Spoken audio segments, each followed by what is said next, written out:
Breaking news. పశ్చిమ నైజీరియాలో ఉగ్రవాదుల మారణ హోమం సృష్టించారు. క్వారా రాష్ట్రంలో 2 గ్రామాలపై విచక్షణ రహితంగా కాల్పులు జరిపారు. ప్రజలపై బుల్లెట్లతో విరుచుకుపడ్డారు. ఈ దాడులలో 162 మంది మృతి చెందినట్టు అక్కడి అధికారులు ప్రకటించారు.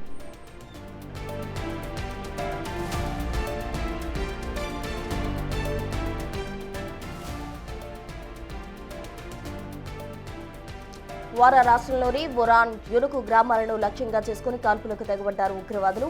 దీంతో 162 మంది పౌరులు అక్కడికక్కడే మృతి చెందారు. కాల్పుల సమాచారం భద్రతా బలగాలకు అందినప్పటికీ అవి చాలా దూరం ఉన్నందున సమయానికి అక్కడికి చేరుకోలేకపోయామని భద్రతా బలగాలు తెలిపాయి.